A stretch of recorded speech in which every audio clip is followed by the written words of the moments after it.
ఈరోజు మా వారు ఈ ఫిష్ ఫ్రైని ఎలా తయారు చేశారో రెసిపీని నేను మీతో షేర్ చేసేసుకుంటాను. ఇక్కడ ఆయిల్ యూజ్ చేయలేదు. బటర్‌ని కొంచెంగా వేడి చేసుకోవాలి.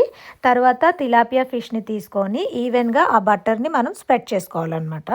ఒక మిక్సీ జార్‌లో 4 ఎర్రమిరపకాయలు, కొంచెం మిరియాలు, అంతేకాకుండా పసుపు, ఉప్పు, కారం, ధనియాల పొడి, జీలకర్ర పొడి, కొంచెం గరం మసాలా పొడి. దాన్ని మొత్తాన్ని చక్కగా మిక్సీ చేసేసుకోవాలి. దానిలో కొంచెం ఆల్ పర్పస్ ఫ్లోర్‌ని మిక్స్ చేసి ఇలా పేస్ట్‌లా తయారు చేసుకోవాలనమాట. ముందుగా బటర్ అప్లై చేసిన తిలాపియా ఫిష్‌కి ఈ మసాలా ముద్ద మొత్తాన్ని పట్టించుకోవాలి. గుండగా తరిగిన సిలాంత్రోని కొంచెం వేసేసుకోవాలనమాట. ఓవెన్‌ని 400 డిగ్రీ ఫారెన్‌హీట్‌లో ప్రీహీట్ చేసుకోవాలి. తర్వాత ఒక పక్క 15 నిమిషాలు, ఇంకొక పక్క 10 నిమిషాలు బాగా వేగిన తర్వాత తీసేసి తినేయడమే. మీరు కూడా ఈ రెసిపీని ట్రై చేసి ఎలా వచ్చిందో కామెంట్ చేయడం మర్చిపోకండి.